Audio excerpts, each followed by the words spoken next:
भारत माता की। भाई ऐसी आवाज नहीं चलेगी। 24 और 25 में मोदी जी के नेतृत्व में यहां सरकार बनानी है क्या नहीं बनानी है? तो मेरे साथ दोनों हाथ उठाओ, उठाइए दोनों हाथ, विजय के संकल्प का मुट्ठी भींचिए और प्रचंड आवाज से बोलिए, भारत माता की, भारत माता की। मंच पर उपस्थित हमारे प्रदेश अध्यक्ष और विधान परिषद के नेता श्रीमान सम्राट चौधरी जी, यहां के पूर्व सांसद और लोकसभा के सांसद, मेरे साथी मंत्री श्रीमान गिरिराज जी, श्री नित्यानंद राय जी, श्री अश्विनी कुमार चौबे जी, श्री राव साहेब पाटिल दानवे जी,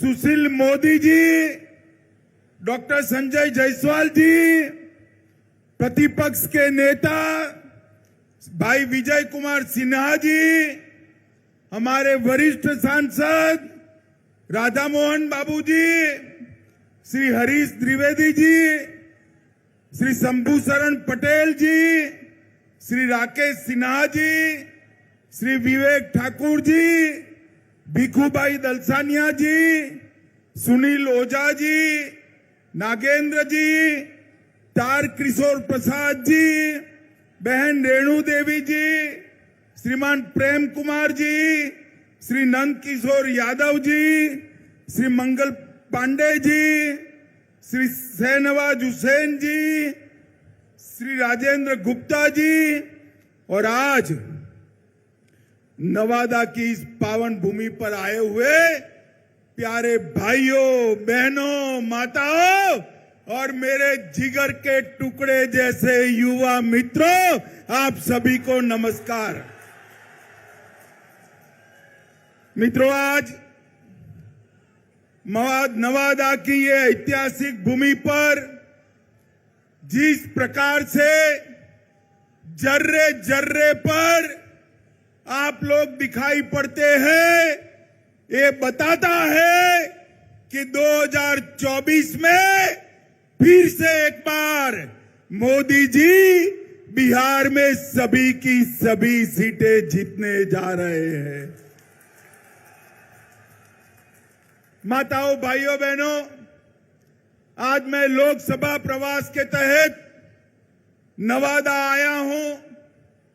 इसके पहले सुबह में जो सासाराम जाना था, महान सम्राट अशोक की जन्म जयंती के निमित्त एक बहुत बड़ा सम्मेलन रखा था, मगर दुर्भाग्यपूर्ण स्थिति हुई।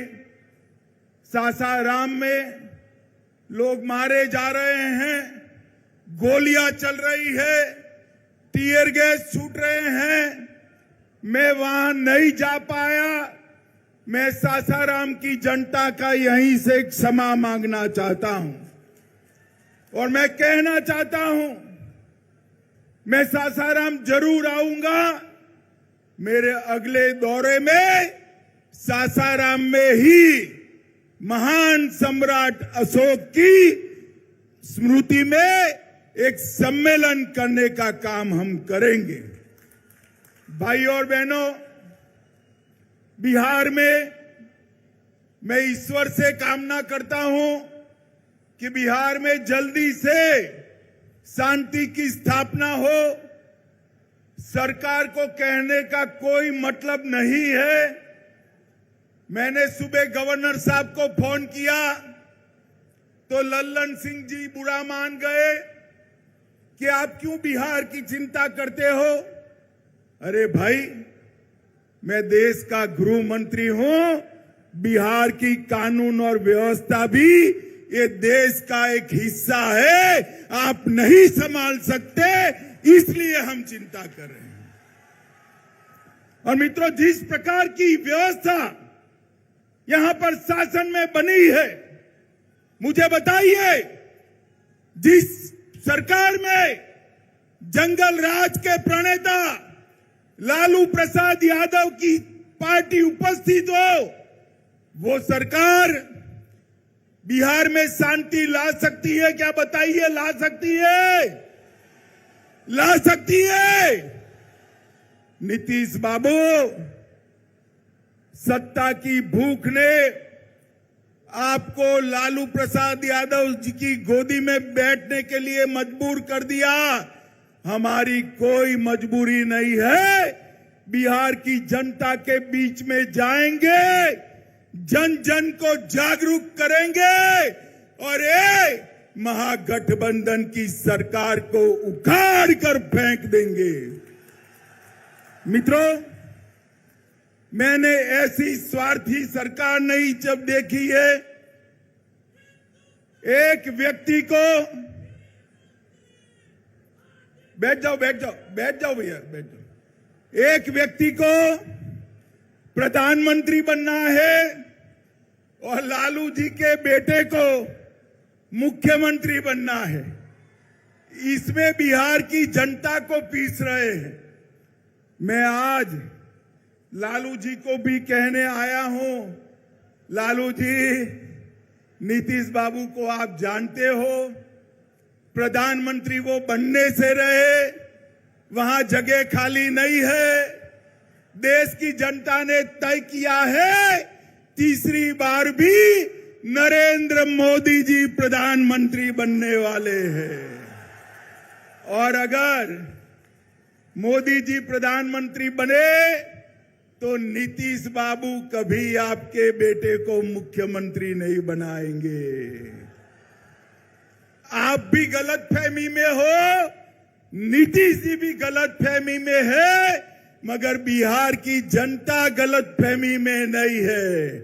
बिहार की जनता स्पष्ट रूप से निर्णय कर बैठी है कि बिहार की 40 सीटों पर नरेंद्र मोदी जी का कमल खिलने वाला है और नवादा में भी नवल कमल खिलने वाला है। भाइयों बहनों, ये सरकार है बुरी नीयत की, बुरी नीति की सरकार है, बेड़ सरकार है। भ्रष्टाचार का बी, अराजकता का ए और दमन का डी, तीन मिलकर ये बेड़ सरकार बनी है। ये बुरी सरकार को उखाड़ कर फेंक देना है। मित्रों, सरकार के सहयोगी जो है वो भी विधायक हर रोज नीतीश बाबू का विरोध कर रहे हैं। वो भी जनता के विरोध का सामना कर रहे हैं। इनके आधे एमपी भाजपा के दरवाजे खटखटा रहे हैं।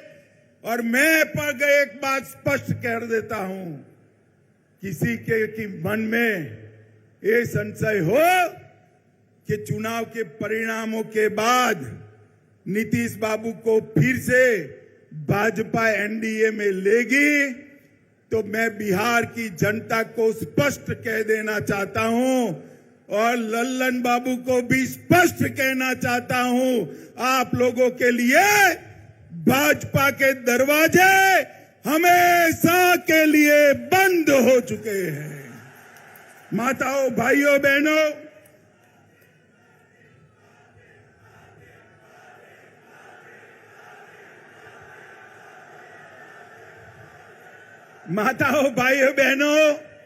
आपके नारे बता रहे हैं। जनता भी चाहती है कि अब नीतीश बाबू को वापिस न लिया जाए। यही चाहते हैं ना आप? यही चाहते हैं ना? ऐसा ही होगा, आप चिंता मत करिए। ये जातिवाद का जहर घोलने वाले नीतीश बाबू और जंगल राज के प्रणेता लालू प्रसाद अब ये दोनों के साथ भारतीय जनता पार्टी कभी राजनीतिक सफर नहीं तय कर सकती। मैं बिहार की जनता को कहकर जाना चाहता हूं। मित्रों, ये वादा खिलाफी करने वाली सरकार है और साहब सत्ता की लालच देखिए। लालू जी के बेटे ने नीतीश जी को सांप कहा, मैं फिर से बोलता हूं, सांप कहा, पलटू चाचा कहा, धोखेबाज कहा, लालची कहा, अहंकारी कहा, अरे गिरगिट तक कह डाला। मगर नीतीश बाबू प्रधानमंत्री बनने के मोह में आज उनके साथ चले गए हैं। इनके भ्रष्टाचार के कारण नवादा में खाद नहीं मिलता है, बीज की कालाबाजारी होती है। नवादा वालों चिंता मत करो, 24 के बाद, लोकसभा चुनाव के बाद ये सरकार अपने ही वजन से घिरने वाली है और भारतीय जनता पार्टी के कमल की सरकार बनने वाली है। आप जो मोदी मोदी के नारे लगा रहे हो ना, वो मोदी जी ही कालाबाजारी और भ्रष्टाचार से आपको मुक्ति दिलाएंगे। मोदी जी ही बिहार में कानून और व्यवस्था ठीक करेंगे। मित्रों, बिहार के अंदर डेयरी की भी अनेक संभावनाएं पड़ी है। मोदी जी सहकारिता क्षेत्र में 2 लाख ग्रामीण डेयरिया बनाना चाहते हैं। भाजपा की सरकार बनने के बाद बिहार की हर पंचायत में कोऑपरेटिव डेयरी बनाने का काम भारतीय जनता पार्टी की सरकार करेगी।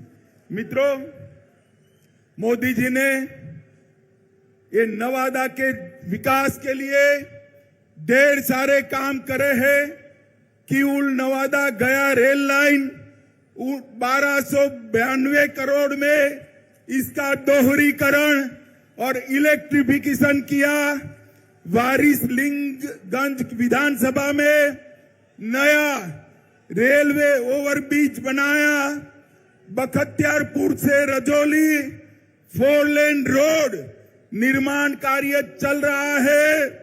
नवादा से दिल्ली, लो मैं अभी बात कर रहा हूं और आवाज आ गई, नवादा से दिल्ली ट्रेन भी चालू कर दी गई है। नवादा से पावापुरी रेलवे लाइन का सर्वे का काम चालू हो गया है। पावापुरी से नवादा 33 किलोमीटर लंबा रेल खंड बनाने का काम भी इस सर्वे के बाद चालू होगा। इस्लामपुर नटेसर रेलखंड का काम पूरा कर दिया गया है। नवादा के रजौली में बर्रा गांव में सैकड़ों एकड़ बंजर जमीन में प्रधानमंत्री माइक्रो इरिगेशन योजना के तहत 1 ड्रॉप मोर क्रॉप के तहत खेती चालू हुई है। बिहार शरीफ से नवादा के लिए 4 लेन रोड बन चुका है।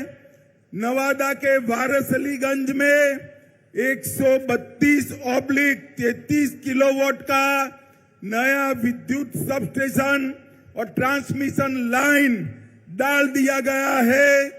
नवादा घाट से गमरा तक सड़क निर्माण का काम चालू हो गया है।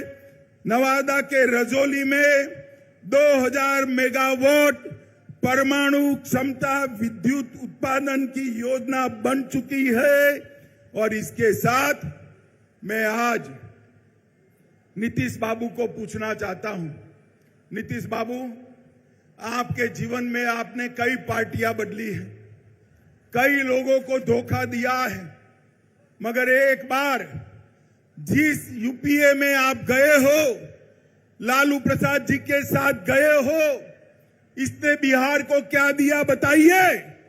2009 से 14 में बिहार को सिर्फ 50,000 करोड़ रुपया केंद्र ने दिया था।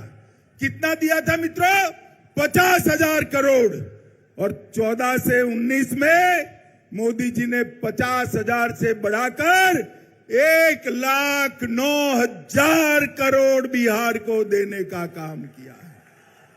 ये मैं बजट के आवंटन की बात करता हूं और कर के निर्धारण में 9 से 14 तक 1,36,000 करोड़ दिया था और मोदी जी ने 14 से 19 में 2,83,453 करोड़ दिया, 2 गुना पैसा ज्यादा दिया है।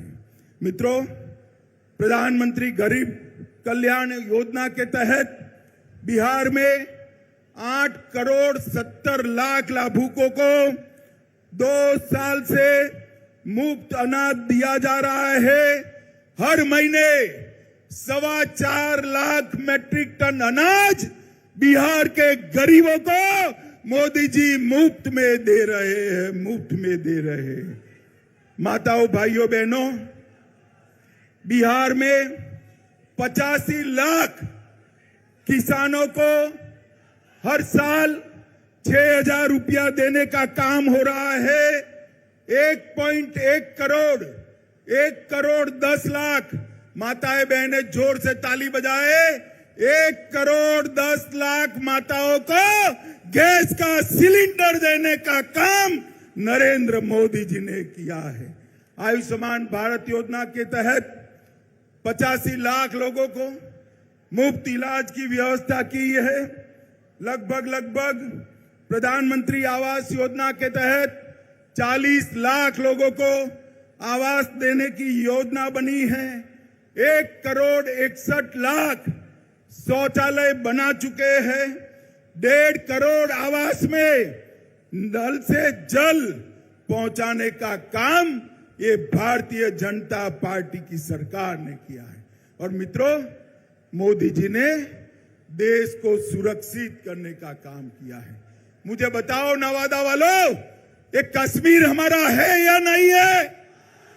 जोर से बोलो, है या नहीं है? धारा 370 हटनी चाहिए थी या नहीं हटनी चाहिए थी? मैं राज्यसभा में बिल लेकर गया। ये लालू प्रसाद यादव और नीतीश कुमार जदयू हमारे साथ थे।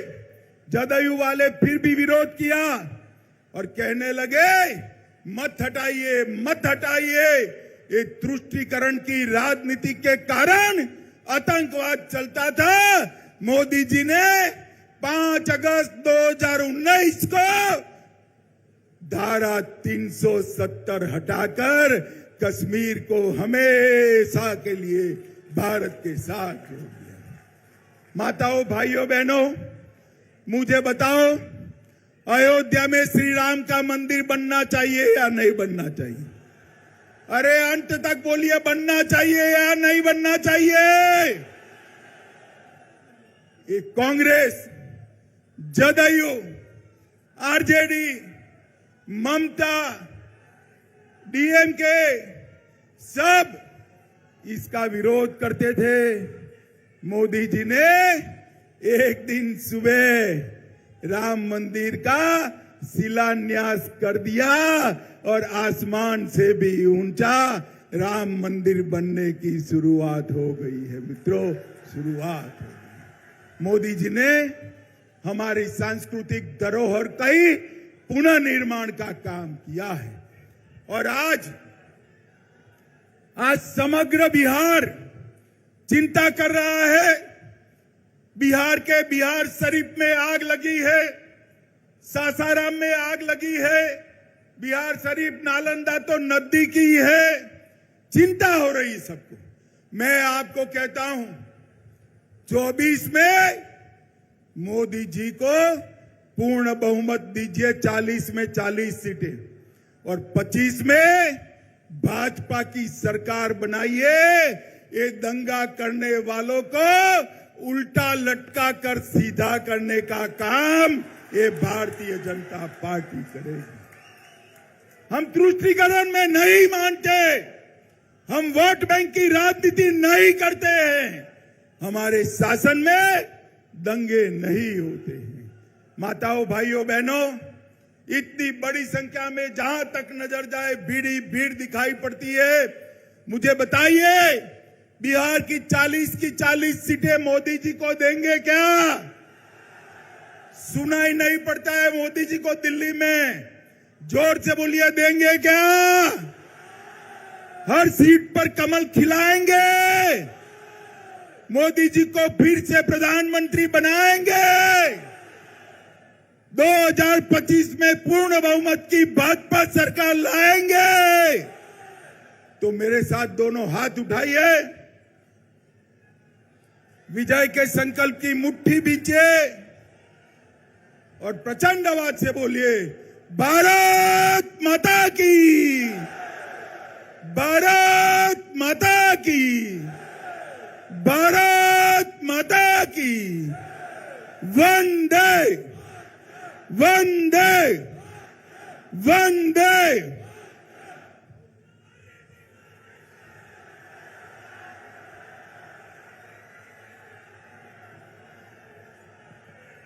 अमित शाह जिंदाबाद, अमित शाह जिंदाबाद।